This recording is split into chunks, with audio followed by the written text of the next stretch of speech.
Excuse-moi, Ouais? est-ce que tu sais s'il y a plus de morts ou de vivants sur Terre? Enfin, je sais pas. Enfin, peut-être.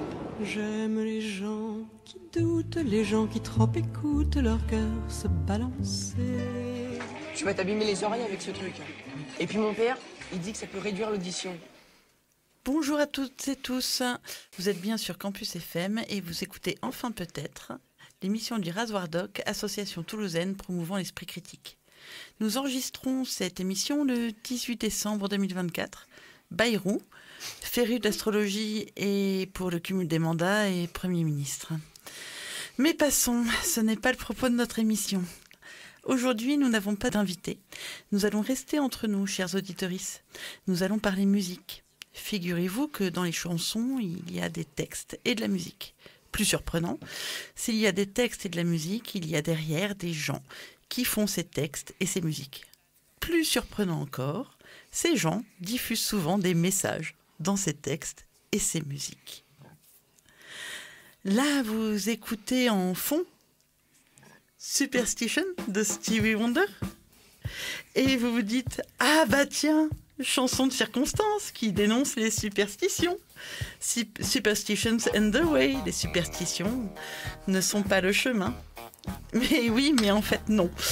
Parce que voilà, The Devil, le diable qui se pointe dans la chanson.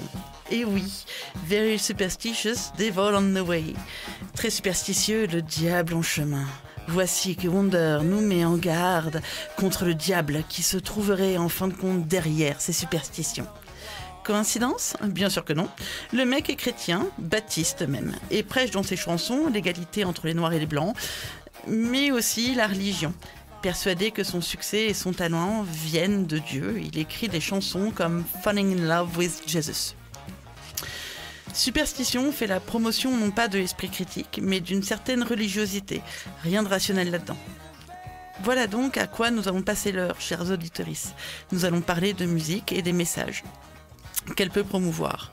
Quand je dis nous, je parle évidemment de Nicolas, mathématicien, divulgateur d'esprit critique et féru de rap et autres hip-hop. Coucou. Yo. De Gabrielle, notre poétesse en herbe, qui nous a tant manqué le mois dernier. Vous m'avez manqué aussi, merci. Et Pascal, toujours féru de l'histoire des croyances de la France méridionale au Moyen-Âge et dingue de métal. Adiciats. Et enfin, votre serviteuse, je suis Natacha, passionnée de romans à l'eau de rose et d'histoire et de pop music. Du coup, Nico, de quoi vas-tu nous parler aujourd'hui ?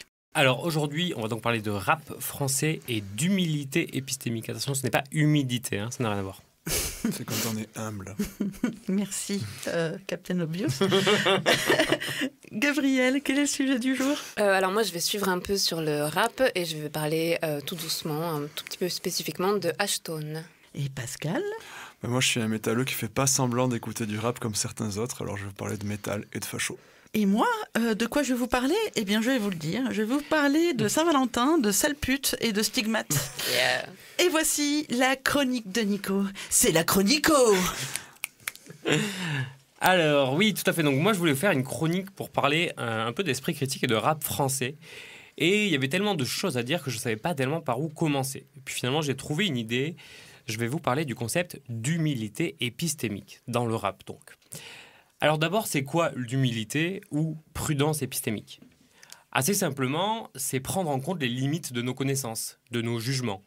C'est reconnaître que l'on peut se tromper, que nos raisonnements sont faillibles. C'est correctement quantifier notre degré d'incertitude. C'est par exemple se poser la question que se pose Damso dans Autotune. Sais-tu seulement à quel point tu ne sais pas ? Et qui paraît faire écho au « tout ce que je sais, c'est que je ne sais rien » de Socrate. Sauf qu'en fait, pas vraiment. Dans son morceau, Damso ne se pose pas la question à lui-même, il l'adresse à une autre personne, en l'occurrence à l'une de ses conquêtes. Alors que l'humilité épistémique, c'est s'interroger soi-même sur les limites de nos capacités de jugement. Ok, alors Nico, dis-nous, l'humilité épistémique, c'est ni plus ni moins que l'esprit critique ? Alors oui et non. L'humilité épistémique, c'est simplement une composante de l'esprit critique. Une composante importante, certes, mais qui doit s'associer avec d'autres aspects. Alors, on en a déjà parlé dans cette émission, lors du premier épisode avec Kevin de Chéchi. On peut diviser les composantes de l'esprit critique en deux grands pôles. D'une part, les compétences et d'autre part, les dispositions. Les premières, ce sont des savoir-faire, des capacités que l'on acquiert. Par exemple, savoir lire un article scientifique ou juger de la validité d'un argument. Les secondes, ce sont les motivations qui font que l'on va effectivement utiliser nos compétences. Oui, ok. Alors, autrement dit, les compétences, c'est savoir nager et les dispositions, c'est avoir envie d'aller à la piscine plutôt. Exactement. Eh bien, l'humilité épistémique fait partie de ces dispositions. C'est pas une compétence, mais c'est un état d'esprit qui favorise l'esprit critique. Bon, voilà, ça c'était pour redonner un peu le cadre. Maintenant, revenons-en au rap. Alors, l'image qu'on a du rap, c'est plutôt celui d'un style très affirmé, très sûr de lui, voire arrogant. C'est ce qu'on appelle parfois l'ego trip dans le rap. Mais on va le voir, le côté humble, prudent, voire sceptique, se retrouve également énormément dans le rap. Et d'ailleurs, en préparant cette chronique, je suis tombé sur un mémoire de master en philosophie intitulé « Le rap comme poétique du langage ordinaire », écrit par Manon Labourie en 2018, et dont l'une des parties s'intitule littéralement « Le scepticisme, un paradigme du rap ». Je vous en cite une partie. Le doute dans le rap, qu'il porte sur les usages linguistiques ou l'organisation sociale qu'ils induisent, semble être la première étape à la fois de la création artistique et de la conscience politique des MC. C'est lui qui, provoquant un état de trouble, les pousse à s'interroger sur le réel tel qu'ils en font l'expérience et à formuler ces interrogations de manière à ce qu'elles soient entendues. Eh bien, c'est ce qu'on va essayer de voir aujourd'hui. Je vais vous présenter 2 manières dont l'humilité épistémique est représentée dans le rap français. Une première qui est plutôt négative et une seconde plutôt positive. Bon, en vrai, j'avais écrit une 3e partie, mais ça faisait un peu trop long, donc j'ai dû la sacrifier. Mais je mettrai la chronique dans son intégralité sur le site du Rasoir Doc. C'est pourquoi on a 2 oreilles et une bouche. Parce qu'on a 2 fois plus besoin d'écouter que de parler, mec. Check ça, mec, ça pète sa mère. Voilà, le petit jingle. Pour la petite histoire, cette punchline, tu sais pourquoi on a 2 oreilles et une bouche, ça vient d'un morceau qui, paradoxalement, s'appelle « Pas de doute » d'un rappeur que j'aime beaucoup et dont on va reparler, c'est Kassem Wapalek. Alors la première forme d'humilité épistémique dont je voulais vous parler dans le rap, c'est ce qu'on pourrait appeler le désespoir épistémique. Et c'est clairement pas la représentation la plus positive. On le retrouve souvent dans des morceaux très mélancoliques où l'artiste décrit une situation d'impuissance, de désespoir ou de mal-être. Elle dépeint souvent un sentiment de perdition, d'errance ou de manque de repères. Ce style-là, on le retrouve par exemple beaucoup dans le début de carrière de Soprano et notamment dans son premier album Puisqu'il faut vivre. Globalement, c'était pas la période la plus fun pour Sopra et tout le long de l'album se mêlent des éléments de doute et d'expression d'un profond mal-être. Je donne quelques extraits.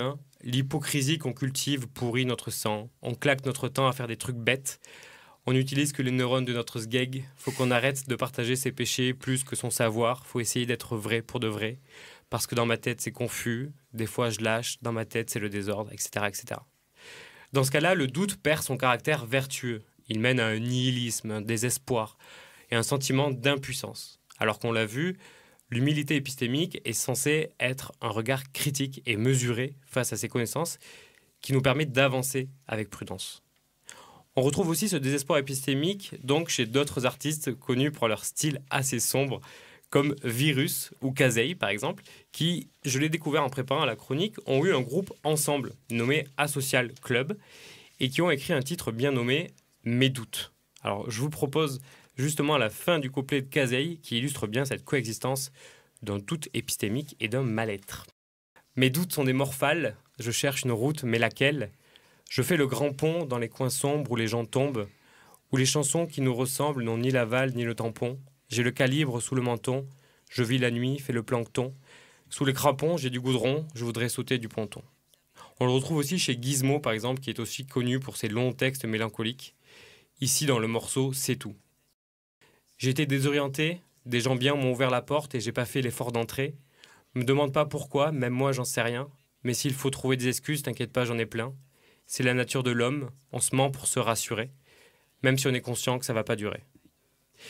Et pour finir sur cette première partie pas très joyeuse, je vous propose d'écouter un extrait d'un autre morceau que j'aime beaucoup, qui est assez mélancolique et qui reprend un peu ces thèmes. Il s'agit de Mon texte le savon de Akhenaton.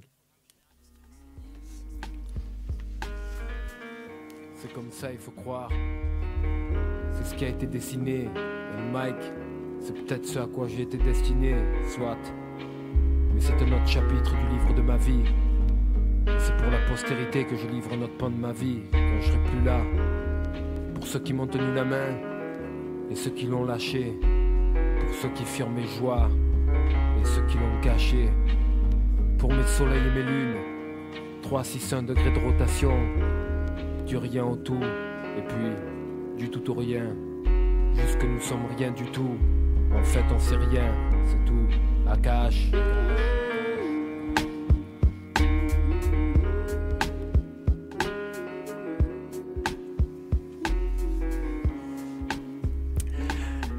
Bon, je vous ai mis juste le dernier couplet de cette musique, mais n'hésitez pas à l'écouter, elle est super jolie. Mais j'aimais bien ce passage final, du rien au tout et puis du tout au rien, juste que nous sommes rien du tout. En fait, on sait rien, c'est tout. Bon voilà, j'ai commencé par une représentation assez négative de l'humilité épistémique, et ça se rapproche de ce que Manon Labourie appelle le scepticisme vécu dans son mémoire, un concept qu'elle emprunte au philosophe Stanley Cavell, et qui s'oppose à un scepticisme intellectualisé. Le scepticisme vécu, c'est une forme de scepticisme involontaire, passif, que l'on subit d'une certaine manière, et qui naît d'un sentiment de décalage avec le réel. Et si j'ai commencé par cette partie-là, c'est justement pour contraster avec une représentation beaucoup plus positive de l'humilité épistémique, et ce sera donc notre deuxième partie. L'humilité épistémique comme une force. Pour cette deuxième partie, on va voir des exemples de représentation de cette humilité épistémique beaucoup plus positive. Dans ces cas-là, la prudence exprimée sur ses connaissances n'est plus subie, mais pleinement assumée. Elle est une force. C'est une arme intellectuelle, artistique, voire politique. Elle peut représenter une prise de recul pleine de sagesse sur ses anciennes croyances. Je pense par exemple à MC Solar dans le morceau Clic Clic, qui explique qu'il a changé d'avis sur les armes à feu. Je cite « C'est un conte philosophique, c'est aussi une autocritique. J'étais fasciné par les guns tout en restant pacifiste. Voir ce qui se passe dans le monde, cela m'a donné le déclic. Ça commence par la haine et ça finit par Clic Clic. » On retrouve également cette prise de recul chez Abd al-Malik dans le morceau Les Autres, qui revient sur un double changement d'avis. Dans un premier temps, il est un petit voyou, puis dans un second temps, il est moralisateur, mais il se rend compte que dans les deux cas, il n'a jamais cessé d'accuser les autres. Voici un passage. « Moi, je continue ma parodie, mon escroquerie spirituelle. Sauf que je me carottais moi-même. J'étais devenu un mensonge sur pattes, qui saoule grave et qui sait même pas ce qu'il dit. Qui voit même pas que c'est un malade et qui dit comme ça. Qui dit comme ça tout le temps, il dit comme ça, il dit les autres. Les autres. C'est pas moi, c'est les autres. » Les textes du rappeur Medine sont également imprégnés de cette humilité épistémique. Voici ce qu'on trouve par exemple dans le morceau « Le jour où j'ai arrêté le rap ». Mourir pour ses idées, ça veut pas dire qu'elles sont toutes bonnes. Ou alors, je suis celui qui dans les sondages répondra sans opinion. Dans un autre texte, Storyteller, très intéressant d'un point de vue de la pensée critique, on retrouve également « Je crois que l'histoire me trompe comme la longueur du mot abréviation, alors je veux plus savoir, je veux me protéger de mes propres démons. » Ou encore « Si on n'a qu'une langue et deux oreilles, c'est pour qu'on écoute 2 fois plus qu'on parle. » Et oui, c'est la même phrase quasiment que dans mon petit jingle de début. On peut aussi retrouver cette humilité épistémique sous forme humoristique, comme dans le morceau « Débile » de Stupéflip, qui nous montre que l'on peut rire de sa propre bêtise. Alors, ça marchait pas très bien si je lisais le texte, donc j'ai préféré passer un court extrait. Je suis débile. J'ai des idées arrêtées, trop de désidérata, le cerveau déshydraté. Je suis débile. Enchanté, mon son tue, je pollue comme mon santo et j'ai cassé mon synthé. Je suis débile. Je suis bête comme mes pieds et je me sens comme un pion, finalement j'irai à pied. J'évolue pas, y'en a marre, plus d'amour et pas d'amarre, un lapin pris dans les phares. Oui, j'entends les puristes, c'est pas vraiment Stupéflip, c'est sur le projet en solo de Cadillac, mais en featuring avec tous les membres de Stupéflip. Alors, pour terminer sur cette partie, je vous laisse un extrait un peu plus long. Il s'agit d'un texte de Cassez-moi Plec, dont on a déjà parlé, qui joue aussi avec le doute dans le morceau « J'hésite » en featuring avec Didi. Quand on hésite, on sait qu'on ne sait pas. Donc évitons les mauvais choix, c'est ça qui nous sépare. Même si tu fais les choses bien, y a forcément des jaloux. J'hésite à les traiter de bons à rien, ils sont mauvais en tout. Certains médias hésitent à parler de rap. Chez nous, rien ne les intéresse à part les drames, c'est tout. Mais j'entends circuler 2-3 légendes. Du coup, j'hésite à croire aux gens qui croient les gens. J'avoue. J'ai décidé de ne rien décider, mais j'hésite, on peut parfois décider d'hésiter. Moi j'évite, le doute est-il un combat des idées? Je médite et me dis que j'hésite. Aujourd'hui tout va trop vite, est-ce qu'on peut ralentir? Plus je réfléchis, plus j'hésite, alors j'hésite à réfléchir. Ici t'es seulement libre de choisir tes chaînes, et qui se croit libre de choisir est prisonnier de ses choix. Alors on peut se poser une question. L'humilité épistémique, est-ce que ça peut s'acquérir? Et si oui, comment? Alors on l'a vu quand on parle d'esprit critique, il y a d'une part les compétences et d'autre part les dispositions. Les premiers, c'est comme apprendre à nager et c'est plutôt clair qu'on peut les apprendre et donc les enseigner. Mais une disposition, donc l'envie d'aller à la piscine, comment on fait?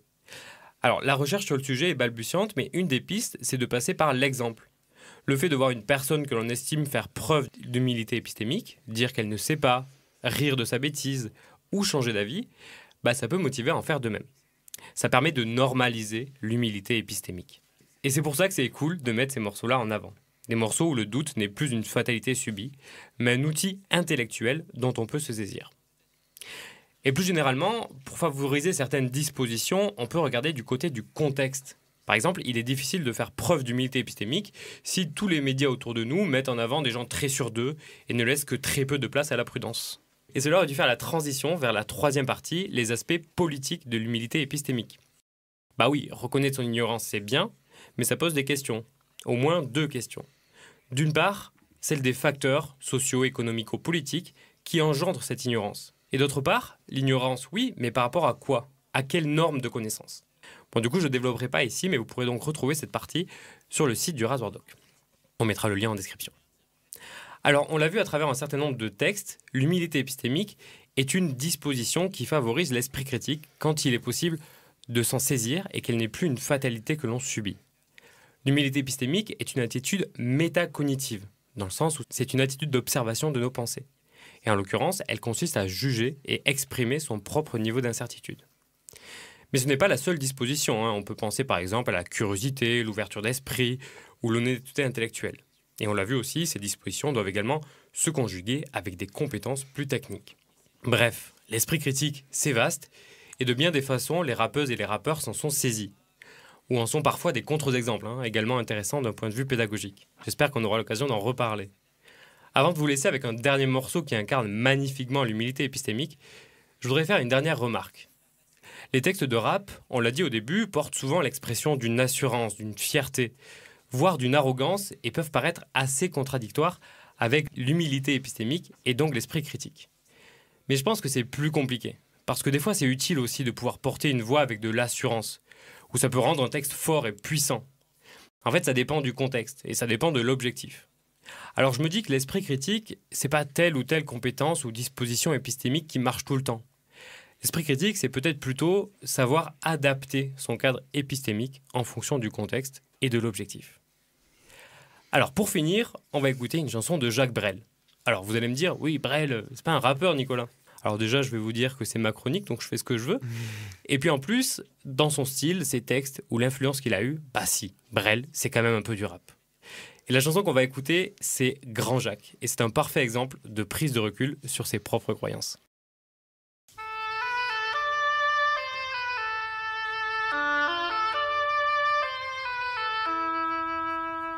C'est trop facile d'entrer aux églises, de déverser toute sa saleté face au curé qui dans la lumière grise ferme les yeux pour mieux nous pardonner. Tais-toi donc, grand Jacques, que connais-tu du bon Dieu? Un cantique, une image, tu n'en connais rien de mieux. C'est trop facile quand les guerres sont finies d'aller gueuler que c'était la dernière. Amis bourgeois, vous me faites envie, vous ne voyez donc point vos cimetières. Tais-toi donc, grand Jacques, laisse-les donc crier, laisse-les pleurer de joie, toi qui ne fus même pas soldat. C'est trop facile quand un amour se meurt, qu'il craque en deux parce qu'on l'a trop plié, d'aller pleurer comme les hommes pleurent, comme si l'amour durait l'éternité. Tais-toi donc, grand Jacques, que connais-tu de l'amour? Des yeux bleus, des cheveux fous, tu n'en connais rien du tout.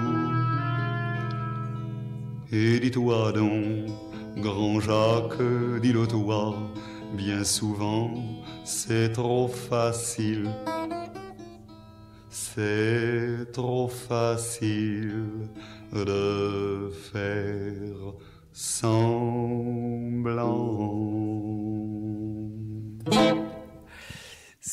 Grand Jacques de Jacques Brel. Vous êtes sur Campus FM et vous écoutez l'émission Enfin peut-être du Razoradoc. Aujourd'hui, on parle d'esprit critique en musique. Et maintenant, on va passer à la chronique de Gabriel, où on va continuer sur du rap. Ouais, moi, je vais vous présenter Ashtone. Alors, Ashtone, c'est un gars qui fait du rap, donc, mais qui fait aussi des capsules vidéo sur les réseaux sociaux, comme Insta, TikTok et Twitter X. Alors, il a un bon ton blasé, un peu genre colère froide et efficace, du style, quand tu écoutes, t'as envie de mettre le feu à quelque chose après. Ouais.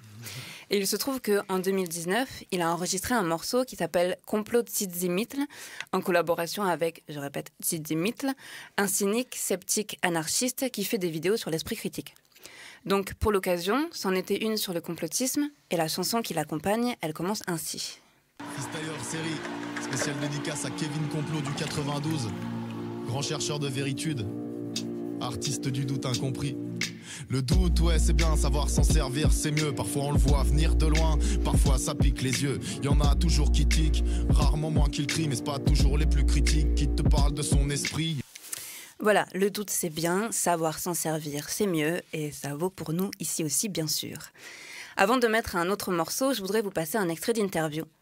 Ça se passe sur Le Média. Ashtone est invité par le journaliste Mourad Guichard qui l'interroge sur la façon dont il travaille pour écrire les textes de ses petites vidéos, comment il s'informe, reste vigilant et vérifie les informations. Comme tout le monde n'a pas forcément les outils de l'esprit critique et vont pas forcément avoir le recul nécessaire pour traiter ces informations entre guillemets, je pense qu'il faut apporter assez clairement une autre voix et une voix un peu rigoureuse. Alors moi je suis pas journaliste, hein, j'ai pas de... Alors justement, tu le redis, tu n'es pas journaliste. Comment tu fais pour te border, pour être sûr que les informations que tu vas développer, enfin le point de vue que tu vas développer est étayé par des informations vérifiées? Je recoupe des infos. Après, moi, j'ai une culture un peu... Je me suis beaucoup formé, tant politiquement que sur l'esprit critique. Je me suis formé sur Internet. Je viens d'une zone où il n'y a pas des très gros mouvements politiques, en tout cas autres qu'à droite, quoi. Et je me suis longtemps buté à toute cette époque où il y avait tous les trucs autour de l'esprit critique, justement, les chaînes hygiène mentale, ce genre de trucs. Et donc j'ai un peu des bases en termes de recoupage d'informations, de recul, je me suis beaucoup buté à ça à une époque, jusqu'à ce que ça finisse par me gaver, parce qu'en fait, il y a quand même beaucoup de sceptiques qui sont un peu de droite de par leur négation des sciences sociales. Et du coup, j'ai quand même gardé ce truc-là de recouper des infos. Voilà, alors j'ai trouvé ça intéressant qu'il évoque les vertus des outils de l'esprit critique et que du même temps, il a un regard un peu déniaisé sur le milieu de ce même esprit critique auquel on reproche parfois, ses postures prétendument apolitiques notamment. Voilà, bon, j'ai pas grand-chose de plus à dire, je le recommande, que ce soit pour le son ou pour son travail de veille et de clarification de l'information. Maintenant, on va écouter un morceau de son album en featuring avec Éveil, sorti en 2023. L'album s'appelle Orage, Odé d'espoir, et le morceau Trône.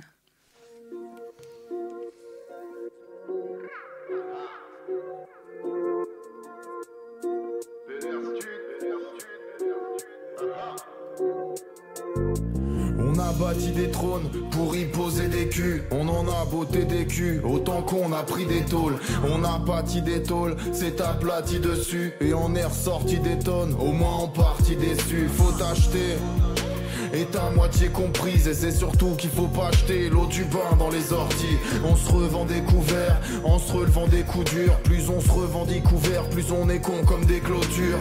Rêve de temps fécond lui sème des heures. On connaît la chanson mais on répète les mêmes erreurs.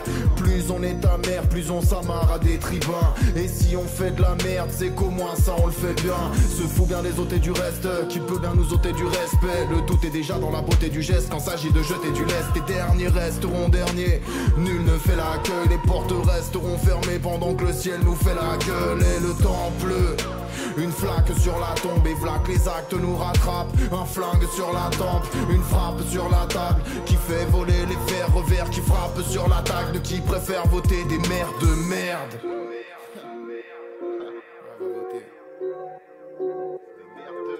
Une frappe sur la table qui fait voler les verres verts, qui frappe sur l'attaque de qui préfère voter des mères de merde. On a bâti des trônes ainsi que les boules à y poser. Hélas parce qu'il est drôle de voir les foules ainsi bosser, s'imposer.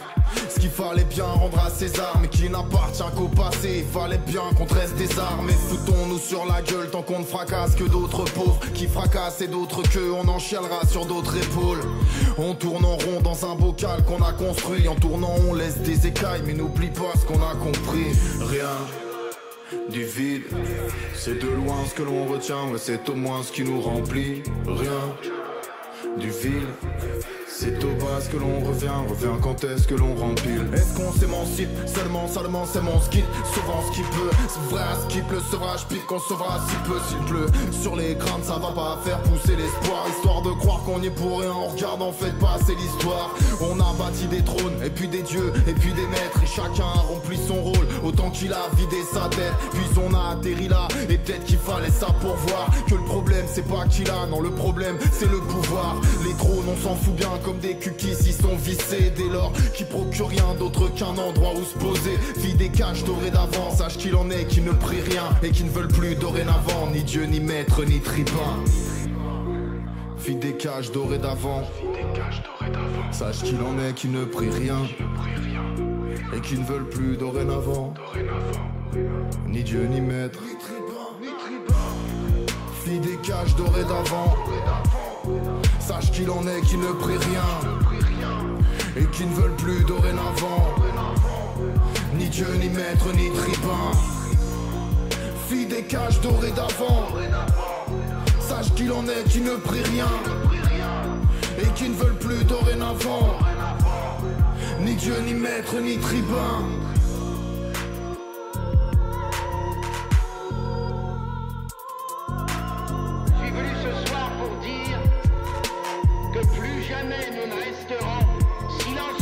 En guerre contre ça. Cette machine cassée.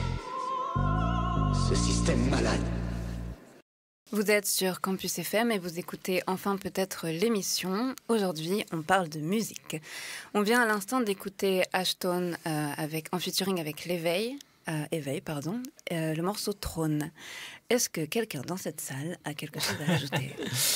Ah ouais, j'ai trouvé ça très cool. Je connaissais un petit peu sur les réseaux, mais j'avais jamais écouté ces morceaux et c'est vachement chouette. Et en fait, je trouve que c'est vachement intéressant ce point qu'il fait entre, on va dire, l'esprit critique et le doute et la nécessité de savoir comment on l'utilise et pourquoi on l'utilise. Et c'était de remettre en cadre un petit peu sur les enjeux de l'esprit critique. Et je pense que ça oppose un peu deux visions de la pensée critique. Une qui pourrait être un peu naïvement rationaliste et dire « Ah, on va atteindre la vérité, etc. » Et une autre qui va plus le voir comme une espèce d'outil qui va être plus ou moins utile et plus ou moins efficace dans certains cas et pour certaines raisons. Et je pense que c'est cette deuxième vision qui porte et je trouve qu'elle est vachement intéressante et je pense que c'est un peu ce que je voulais mettre aussi moi dans ma chronique dans la première partie. Puis ça rappelle surtout l'émission qu'on a eue en fait le mois dernier avec le collectif anarchiste. Ouais. C'est pas exactement anarchiste, c'était antifasciste. Antifasciste, pardon. Et c'est exactement ce qu'il disait en fin de compte. C'est-à-dire que des fois se cantonner au fait pur et dur, c'est ce qu'il faut faire, mais des fois, il faut un peu réenchanter le game aussi, quoi. Ok, moi j'ai une question aussi par rapport à ta chronique, Nico, c'est par rapport à Akhenaton d'Ayam. C'est bien de lui dont tu parlais. Lui-même. Et en fait, alors moi je suis pas vraiment l'actu rap, etc. Est-ce que c'est pas un gros conspi anti-vax? Pourquoi tu me coupes la parole? Pardon. Il me semble que pendant le Covid, il a tenu des propos anti-vax. Il y a même eu un moment où il était hospitalisé, donc tous les pro-vaccination étaient là. En fait, il était hospitalisé pour autre chose. Mais Ouais, tout à fait. Oui, il a comme d'autres, il a suivi un petit peu une pensée un peu complotiste au moment du Covid. Et ça fait un peu écho. Tout à l'heure, on l'a écouté sur ces expressions du doute. En fait, il y a le doute et savoir s'en servir, je pense. Et peut-être que là, en effet, c'était pas hyper pertinent. Mais en fait, il y a d'autres rappeurs qui sont là-dedans et ça a été un peu, on a déjà parlé, le fait que le complotisme soit hyper prégnant dans le rap. Peut-être qu'on aura l'occasion d'en reparler. Je pense aussi à Kenya Arcana, par exemple, qu'on adore pour plein de raisons, comme Akhenaton d'ailleurs, hein, qui est un rappeur qui est génial et qui a créé un groupe et un nombre de morceaux absolument classiques du rap français, mais qui, derrière, peut-être ont porté des idées un peu dangereuses, ou en tout cas qui ne collent pas trop avec notre vision. Mais voilà, c'est tout un sujet en soi, le doute et savoir l'utiliser. Eh bien justement, je vais continuer à parler de rap, mais cette fois le doute n'aura pas trop sa place. Enfin, en tout cas, on reste dans le message des chansons. Moi, je vais vous parler de messages dans les chansons, donc, et de messages misogynes qui reposent souvent un peu sur des croyances sur les femmes, voire même de théories du complot basées sur une méconnaissance de ce que nous sommes, nous, les femmes. Nous, les femmes. Je vais vous parler donc évidemment d'Orelsan, qui s'est fait connaître grâce à des textes intitulés « Sale pute » et « Saint-Valentin ». Alors non, je ne vais pas traiter le mec de gros con, de misogyne de merde, ni rallumer en vous, chers auditeurs, les flammes d'une haine de bisounours, pire, de wokiste à l'encontre du rappeur normand. Je vais tenter de dire que ce n'est pas fini, que ces textes déjà vieux restent tout de même d'actualité. Ces paroles sont vieilles, oui, avant MeToo, à une époque où MySpace non seulement existait, mais en plus était à la mode et faisait découvrir, tout un tas de musique cool. C'était quoi MySpace ? C'était une sorte d'Instagram plutôt dédié à la musique. Les morceaux donc datent respectivement de 2006 et de 2009. Orelsan a été jugé pour ses textes. Et oui, divers collectifs et associations féministes avaient porté plainte contre le rappeur pour ces textes injurieux faisant la promotion de la violence faite aux femmes, avec un peu de pédophilie. Je cite la chanson Saint-Valentin, j'adore les petites coquines avec des couettes et des fossettes. C'est plutôt explicite. Le mec s'est défendu en disant qu'il faisait parler des personnages, que ces textes n'étaient pas le reflet de ses pensées. Et je le crois volontiers. Nonobstant, j'adore ce mot, le problème est ailleurs. Premier problème, c'est grâce à ces chansons-là, bien particulières, que le mec est devenu connu. Deuxième problème, les filles et les femmes, pour le type, c'est une autre espèce, qu'il ne comprend pas. Dans son entourage, il n'y a pas de meufs. Tous ses potes sont des mecs. Et j'ai dû regarder, ne le dit à personne, le doc fabriqué par son frère pour vous dire ça. Alors que j'aime pas trop le rap et ni le type. Troisième problème, même dans Bloqué, la série qu'il a écrite avec Gringe, diffusée sur Canal, il n'y a pas de meufs, sauf pour les baisers. Alors oui, la série raconte deux gros blaireaux qui chillent sur le canapé, mais les filles, là aussi, sont présentées comme un truc bizarre qu'on ne comprend pas. Alors, je dirais pas qu'Orelsan est un masculiniste. Il ne fait pas la promotion de la supériorité des hommes sur les femmes. Les hommes sont souvent ridicules et paumés dans ses textes. Par contre, il ne me considère pas comme de la même espèce que lui. Le quatrième problème, c'est qu'il n'est pas le seul. Et que la société, la nôtre, nos normes, lui permettent de ne pas, nous, moi, Gabriel, toutes les autres, cisgenres ou non, considérer comme la même espèce que lui. Exemple. En 2016, un duo de rappeuses sort sur YouTube une parodie de Saint-Valentin. Elles s'appellent Clit. Elles sont des activistes féministes et elles reprennent exactement le texte d'Orelsan à un détail près. Ici, la chanson s'adresse aux hommes. Le refrain n'est plus « suce ma bite pour la Saint-Valentin », mais « suce mon clit pour la Saint-Valentin ». Et la vidéo ne tient pas 2 jours sur YouTube avant de se faire censurer. Elle est réhabilitée 2 jours plus tard, mais elle est assortie d'une limite d'âge. Alors que la version originale, qui a le même texte à un détail près, il s'adresse aux femmes, traîne sur YouTube depuis 8 ans sans aucune mise en garde.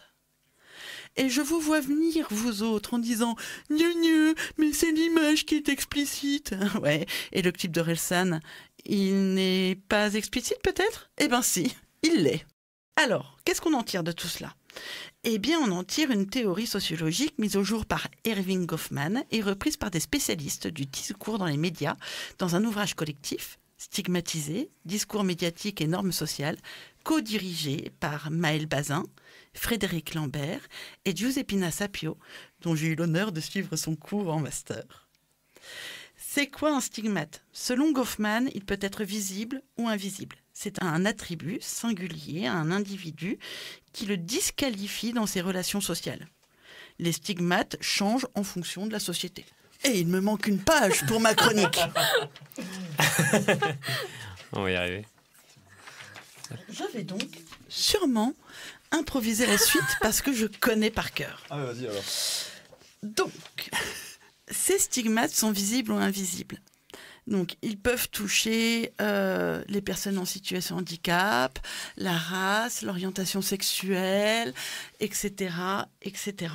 Et par exemple, si vous êtes homosexuel, homme ou femme, que vous êtes dans un groupe d'homosexuels, homme ou femme, vous pouvez utiliser PD pour vous qualifier, vous, en tant qu'homosexuel.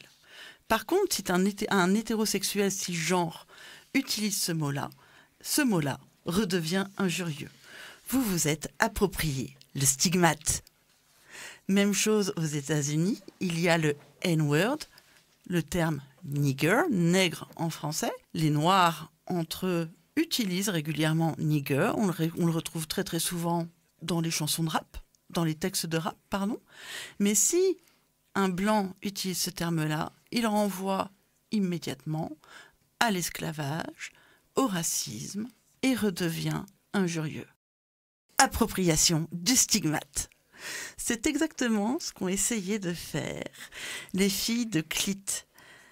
Elles se sont appropriées le stigmate et pour le renvoyer dans la tronche des mecs. Conclusion, être une fille, c'est stigmatisant. Et il est bien temps que ça cesse. Pour conclure, je vais vous faire écouter la version de Saint-Valentin de Clit.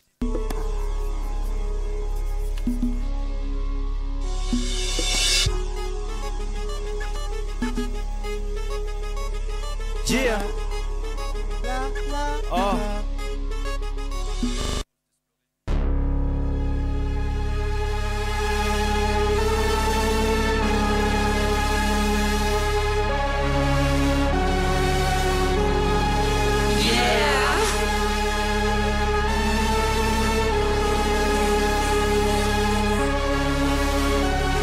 Laisse la lumière allumée et garde tes chaussettes. Je vais m'asseoir sur ton visage jusqu'à ce que tu vois des clochettes. J'adore les petits morveux avec des mini coucougnettes. T'es tellement accro, vas-y je te prends comme une carpette. J'espère que tu as prévu tout un tas d'antidouleurs. On va dépuceler ta petite bite de soi-disant rappeur. Tu vas goûter et savourer ma boîte de tampons usagés. Mais ferme ta gueule ou tu vas te faire Jacqueline Sauvager. Je te le dis gentiment, je suis pas là pour faire de sentiments. Je suis là pour te couper tes 10 cm. Tu seras mon petit chien et je serai là pour te soumettre. J'ai un pied sur ta bite, un sur ta face et je deviens ambidex. Lèche mes fesses en finesse, t'offre une pilule anti-stress. Excuse-moi mignon, laisse-moi dégrader ton faciès. Je fais mon business en toute discrétion, t'inquiète j'en parlerai pas. Je te jure qu'on ne verra pas à la caméra. Je jouerai l'ingénu et je t'emmènerai dans les bois. Avant l'amour je serai romantique et je te mettrai les doigts. Bois, lèche jusqu'à ce que tu sois mal en point. Je t'aime, suce mon kiss pour la Saint-Valentin. J'aime pas trop les 14 février. Les bouquets, moi je te les fais bouffer. Je tèche la veille et je te baise le lendemain. Suce mon clit pour la Saint-Valentin. J'aime pas trop les 14 février. Les bouquets, moi je te les fais bouffer. Je tèche la veille et je te baise le lendemain. Suce mon clit pour la Saint-Valentin. Appelle-moi maîtresse, madame la grande féministe. Je crache dans ta gorge ouverte, sois content que je te mette pas un fil. Mets-toi sur Messenger, je t'envoie ma chatte en émoticône. J'aime ta beauté intérieure quand tu remues ta queue en forme de cône. Seulement mon chien respecte enfin les meufs mortelles. Si je suis vraiment crétin, promis je te file mon funtel. Toujours du crédit pour aller baiser ton père. En matière d'abstinence, on sait que tu sais faire. J'aime Caris, car sa couleur fait ressortir le sperme. Cette gecko, parce qu'il fait trop bien ma vaisselle. Vous êtes bien sur Campus FM. Vous êtes en train d'écouter... excusez-moi, Suce mon clit, en fait, qui est la reprise de Saint-Valentin d'Orelsan par le duo Clit. Et vous êtes en train d'écouter, enfin peut-être, l'émission. Nous y arrivons. Donc, nous changeons d'ambiance tout de suite avec Pascal. Nous allons rentrer dans le monde du cuir, de la moustache, du métal et de la fachosphère. Yeah. Donc vous le savez sûrement grâce aux éditos de Natacha, moi j'aime 2 trucs dans la vie, le Qatar et le métal, et c'est tout, ma personnalité se résume à ça. Voilà, donc chronique musicale sur le métal. Alors quand on évoque le sujet, on parle souvent d'abord du NSBM. Je sais pas si vous connaissez le National Socialist Black Metal. Gabriel, tu connais ? Nope. Ah, en gros c'est un sous-genre du black metal. Le black metal, ça vous parle ? De nom. Voilà. Ouais, c'est noir et c'est en métal. C'est noir et c'est en métal, tout à fait. Et donc c'est un sous-genre du black metal qui n'est pas vraiment un sous-genre puisque c'est plus une thématique et une esthétique qui va faire explicitement l'apologie du nazisme. Donc c'est un sujet grave et important, mais c'est pas celui qu'on va traiter aujourd'hui, puisqu'aujourd'hui j'avais plutôt envie de parler de la présence de l'extrême droite dans le métal mainstream. Et donc pour vous sensibiliser à ça, j'ai plutôt choisi de vous parler d'un groupe qui passe un peu en dessous des radars et que j'ai apprécié quand j'étais ado. Du coup, je le connais un peu. Je vais avoir un peu honte d'avoir apprécié, mais c'était avant que ça devienne explicitement problématique. Si, ça l'était déjà à l'époque. Bon, peu importe. Donc, c'est Impaled Nazarene. Et vous allez voir qu'il n'y a pas que le rap qui propage des messages conspi, mais que là, c'est pas le plus gros problème. Alors, première partie, Impaled Nazarene, c'est qui ? Deuxième partie, pourquoi c'est facho ? Et troisième partie, pourquoi c'est Sheper aussi ? Parce que il n'y a pas que des messages fachos, il y a aussi des messages conspi chez Père. Donc c'est un groupe finnois de black metal avec des influences punk et grindcore. Leur thématique principale, c'est le blasphème et le satanisme, et ils développent depuis les années 90, le début des années 90, tout un univers sombre et horrifique à base de rituels, de démons, de sexe, de violence et de meurtre, ce qui est tout à fait classique dans le genre. Mais progressivement, à partir du 2e album, ils vont développer aussi des thématiques plus politiques. Et là, ils vont clairement se placer à l'extrême de l'extrême droite. Partie 2, pourquoi c'est facho, Impaled Nazarene. Déjà, ils sont souvent vus comme un groupe homophobe suite à leur chanson Zéro Tolérance, sortie en 2000 et qui est un concentré de haine envers les gays et les lesbiennes, avec des menaces de meurtre et de viol, entre autres. Mais, me direz-vous, n'aurait-on pas tort de réduire à une chanson polémique un groupe qui a plus de 30 ans de carrière derrière lui ? Mais bien sûr que si, vous répondrai-je, car Impaled Nazarene, c'est aussi pas moins de 5 chansons faisant l'apologie du viol, du féminicide et d'autres violentes faites aux femmes. Une chanson alertant sur les dangers du grand remplacement, sans le nommer, donc c'est Blueprint for Your Culture's Apocalypse. Donc le grand remplacement, fameuse croyance raciste postulant que l'immigration vers l'Europe serait planifiée dans le but de détruire la culture européenne, la race blanche ou les deux. Mais ils n'ont pas attendu l'an 2000 pour faire passer plus ou moins subtilement des messages. Sur leur 3e album de 1994, par exemple, on trouve ce petit extrait.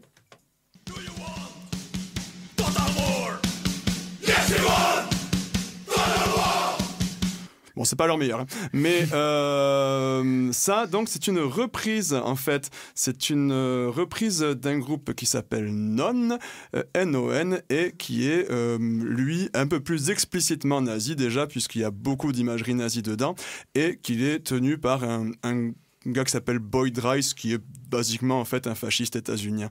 Donc, petit extrait de la version originale.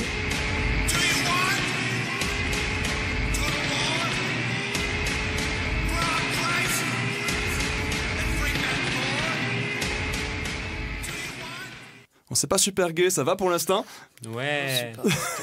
Ok, alors, parce que du coup, Do You Want Total War, je sais pas si ça vous rappelle quelque chose, mais en fait c'est une reprise encore d'un discours de Goebbels, Wollen Sie Totaler Krieg, un discours en 1943, voici un petit extrait.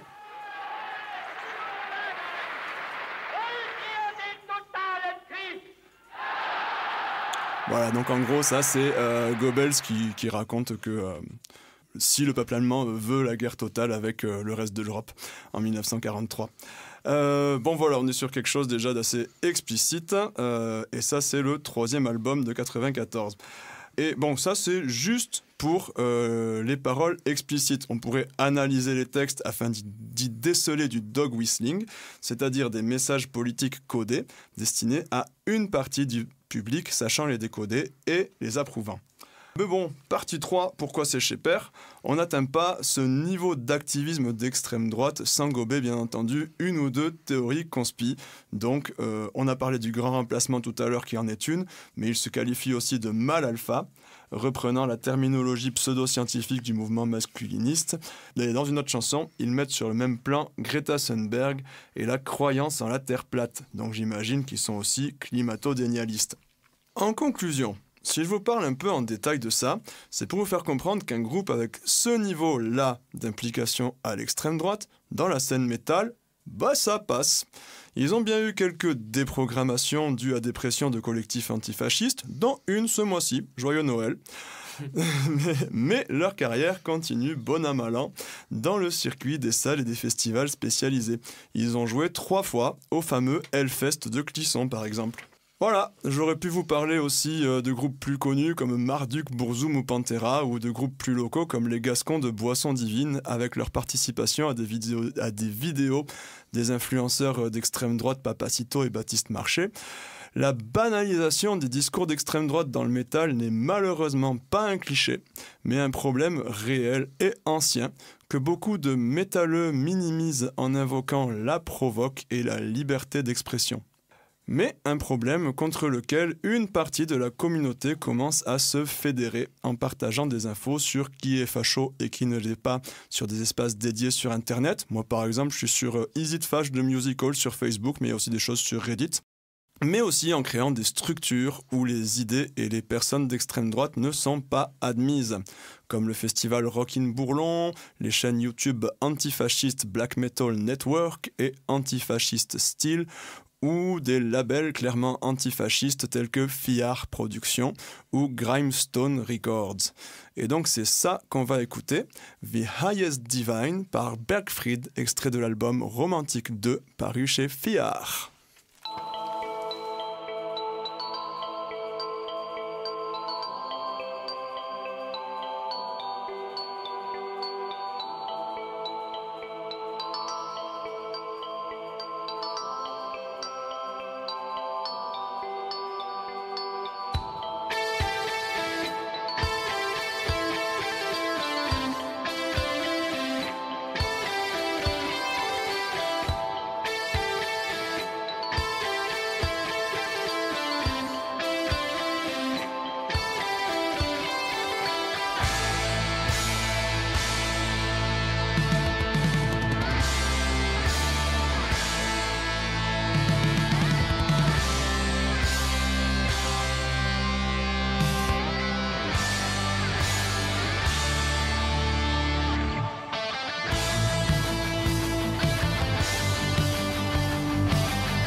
Oh, pardon, c'était à moi.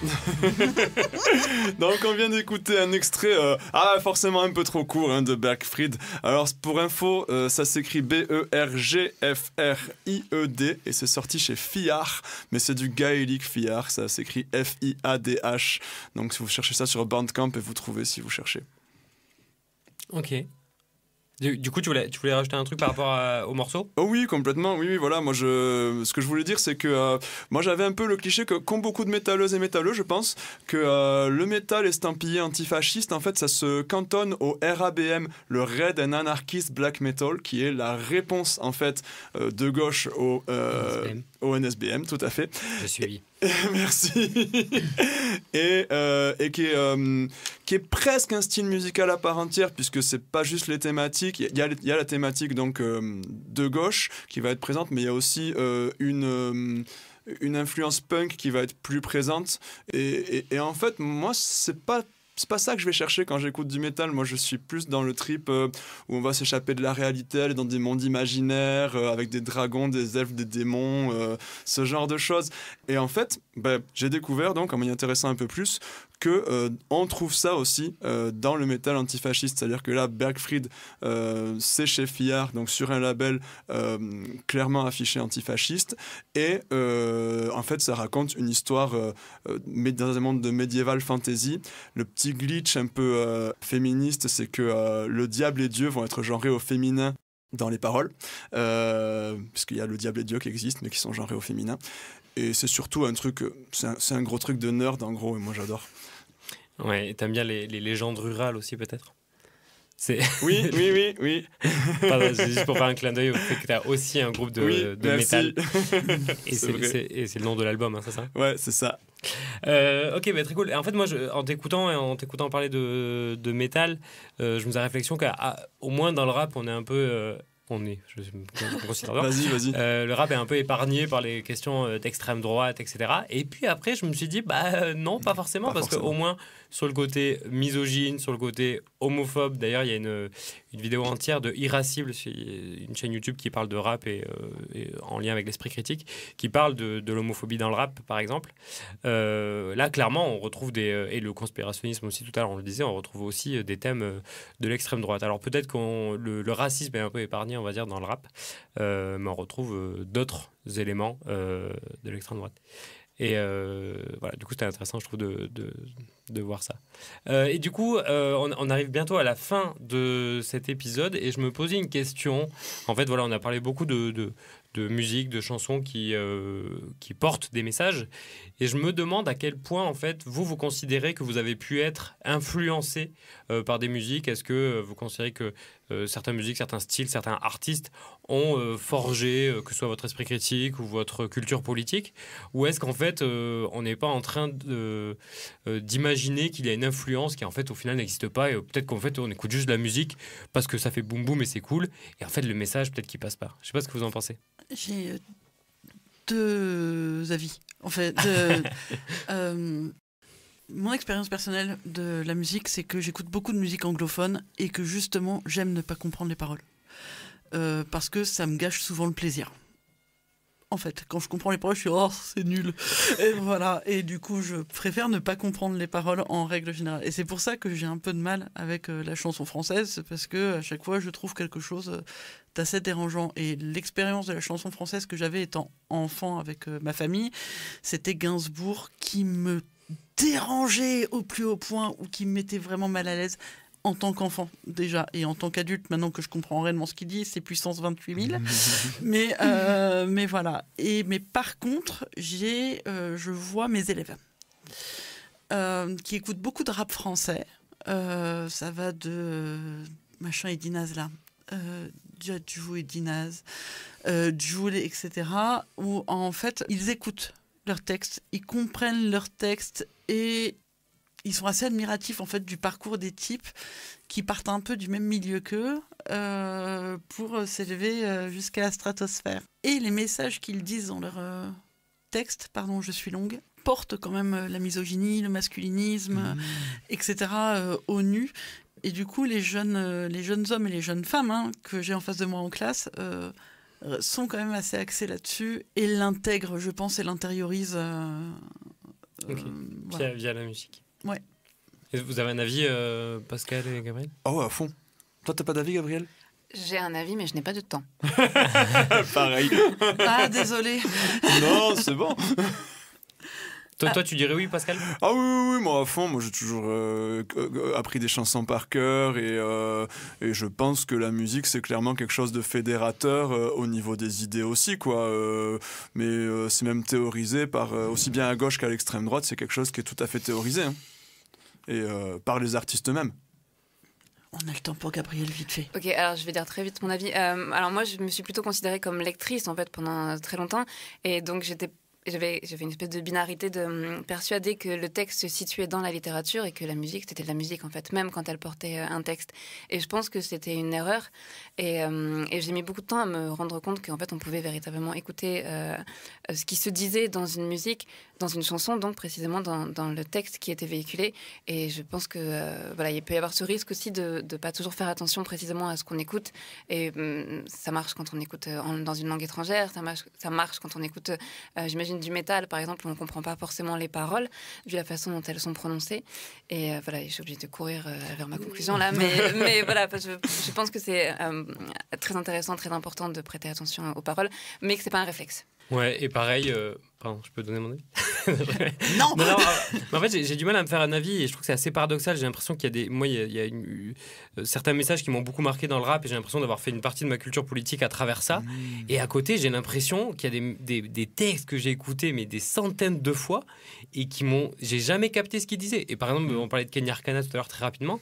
Il y a des morceaux clairement New Age un peu complotiste, etc., que j'ai beaucoup écouté, que j'ai chanté moi-même, etc. Et j'ai jamais fait le lien, j'ai jamais fait attention vraiment au message, quoi.